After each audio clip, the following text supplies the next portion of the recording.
peuple est d'abord, votre rendez-vous d'analyse et de vérité sur l'actualité et la vie sociopolitique congolaise. Messieurs de la presse, bonsoir. Très heureux de vous retrouver à nouveau dans le cadre de cet exercice de redevabilité. Et ce soir, nous avons le privilège de recevoir Monsieur Guillaume Ngefa Atondo Andali. Excellence, c'est proscrit, Monsieur le ministre d'État. Vous êtes juriste congolais formé à l'Université de Kinshasa. Et pas seulement, vous avez fait la Columbia School of Law aux États-Unis d'Amérique. Pour ceux qui ne vous connaissent pas, actuellement, vous êtes le fondateur de l'Azado. Je pense que l'Azado est, elle, bien plus connue que vous. On aura l'occasion peut-être d'en reparler. Et pour le reste, vous avez travaillé comme fonctionnaire international dans les systèmes des Nations Unies, spécifiquement pour le Haut Commissariat des Nations Unies aux droits de l'homme. Nous revenons de Genève. Et après Genève, vous étiez, et vous venez de revenir, de la province du Lualaba, où vous avez fait plus ou moins le tour des questions ou des sujets qui sont les vôtres. Ce soir, nous avons évidemment le privilège de vous recevoir pour la première fois dans le cadre de cet exercice de redevabilité.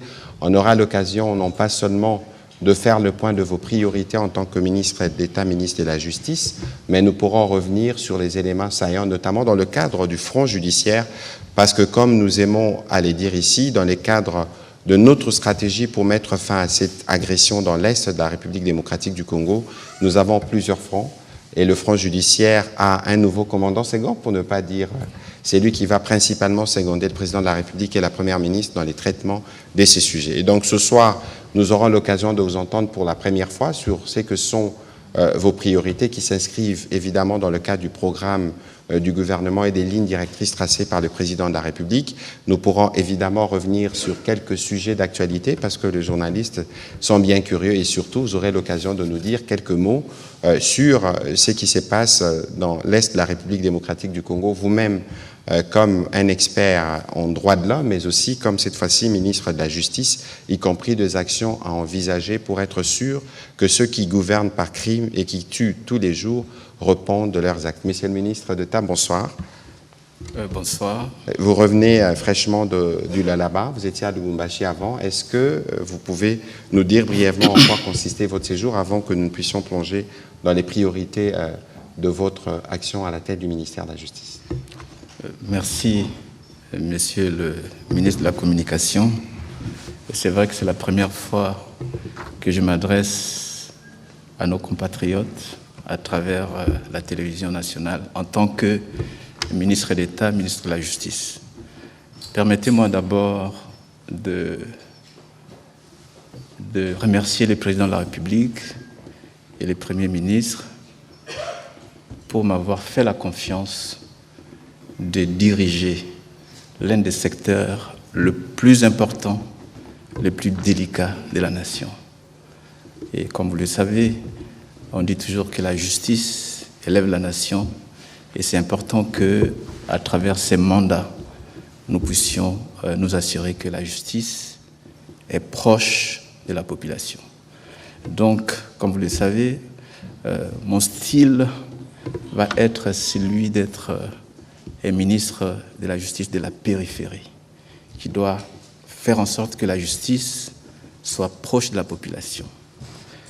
Pour répondre assez rapidement à votre question, effectivement, après Genève, je suis allé directement dans la province du Haut-Katanga et Lualaba. L'objectif principal de cette mission, c'était justement de faire l'évaluation de la situation de l'administration de la justice dans ces territoires, mais aussi, étant donné les informations alarmantes sur les conditions de détention, et c'était important que je puisse moi-même toucher du doigt quelles sont effectivement les réalités. La réalité est que la situation de nos compatriotes qui sont en détention est très alarmante. Je donne juste un exemple. Dans la seule prison de Kassapa, qui a été construite depuis avant l'indépendance, qui héberge aujourd'hui plus de 2600, entre 2000 et 2700 détenus, on a prélevé 800 cas de tuberculose. voyez, ça, ce sont des informations qu'on ne peut pas, à partir de Kinshasa, connaître. Et il y a à peu près aussi 1800 et quelques d'autres détenus qui sont en train de recevoir le traitement préventif. Le seul cas de cette promiscuité, la promiscuité dans les lieux de détention aussi est un problème. Et je pense qu'il y a lieu de considérer que nous pourrions avoir un programme d'urgence pour nous assurer que les compatriotes, et ça je l'ai dit aussi aux détenus, que les compatriotes qui sont détenus ne puissent pas être considérés comme des personnes qu'on envoie au mouroir. Ils doivent être, nous devons nous assurer que ces personnes-là sont réinsérées dans la société. Je me suis aussi rendu compte que dans nos lieux de détention, ils sont confrontés à beaucoup de problèmes. En dehors des maladies, mais il y a aussi la promiscuité en termes de détention, parce que vous trouvez des enfants avec leur mère, les femmes et les hommes dans une promiscuité insupportable.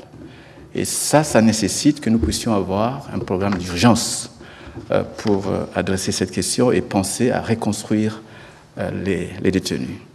Un point positif à Lualaba, ça c'est un cas d'école que nous devons absolument suivre, c'est que la gouverneure de Lualaba essaie de contribuer à renforcer l'administration de la justice dans son territoire. Il y a un financement qui est fait, les primes. Le gouvernement prend en charge les primes des magistrats pour pallier, disons, au maigre salaire que les magistrats reçoivent. Et l'ironie du sort est que la prime que le gouverneur accorde est plus élevée que les salaires des magistrats, ce qui est assez incroyable. Si nous voulons avoir une justice qui est capable de contribuer effectivement à l'état de droit, nous devons absolument mettre des moyens pour les magistrats, des moyens pour ceux qui sont détenus et les personnels judiciaires. Et enfin, un autre phénomène que je dois aussi dire, c'est que le personnel judiciaire, dans les cas des Kassapa, où il y a à peu près 800 cas de tuberculose, ces personnes sont exposées non seulement à la sécurité physique, mais aussi exposées aux cas de maladie. Et quand je posais la question sur ces personnels judiciaires avaient souscrit des assurances, il n'y avait pas d'assurance. Ça veut dire quoi? Ça veut dire que ces personnes peuvent être tombées malades du fait de leur travail et l'État n'est pas capable de les prendre en charge. Donc je vais m'arrêter un peu ici en ce qui concerne les questions de détention. C'est la première descente effective à l'intérieur pour percevoir justement, parce que c'est aussi de la volonté du gouvernement d'être sûr que les conditions carcérales sont bien améliorées. Mais Monsieur le ministre Edeta, qu'est-ce que vous pouvez nous dire sommairement de comment vous comptez justement appuyer le président de la République et tous les acteurs au niveau notamment du gouvernement ou du Conseil supérieur de la magistrature pour guérir les secteurs de la justice? Bon, je ne suis pas un médecin pour faire un diagnostic, mais c'est le peuple qui fait un diagnostic de la perception que le peuple a de notre justice. La perception de notre justice, c'est que c'est une justice qui manque d'indépendance, une justice où il y a beaucoup de cas de corruption, où il y a un déficit d'infrastructures et aussi le nombre de magistrats et des mauvaises conditions carcérales, comme je viens de les décrire. Et tout ça fait que les conditions propices pour avoir une justice indépendante, crédible, restent à améliorer. Et moi, ma politique, qui s'inscrit dans la politique du gouvernement, parce que je n'ai pas une politique en matière de justice, j'applique la politique du gouvernement. D'abord, en termes de priorité, je crois que je dois d'abord lutter contre la corruption. La corruption, c'est vraiment une priorité numéro 1 en ce qui me concerne. Et pour lutter contre la corruption dans les secteurs de la justice, je dois collaborer et travailler avec le Conseil supérieur de la magistrature. Lors de ma première réunion avec le Conseil supérieur de la magistrature, j'ai soulevé la question de la corruption au sein de la magistrature. Et je me suis rendu compte, après les explications données par le président du Conseil supérieur de la magistrature, c'est qu'il y a une commission de discipline qui existe. Il y a déjà des sanctions qui avaient été prises, notamment la prise à partie, et qu'il y a quelques magistrats qui ont été condamnés, ainsi de suite. Et je pense que cela ne suffit pas parce que cette perception que la population, nos compatriotes, a de la justice doit s'améliorer. Donc il faut des sanctions. Et quand on parle de la corruption dans le secteur de la justice, ce n'est pas seulement le magistrat, c'est la chaîne judiciaire. Et quand je parle de la chaîne judiciaire, il s'agit des avocats, il s'agit du personnel, des greffiers, des secrétaires de parquet, des huissiers. Tous ces mondes-là font partie y compris les avocats. Et là, je crois que je dois le dire pour que les compatriotes le savent aussi, parce que c'est important que je puisse le dire.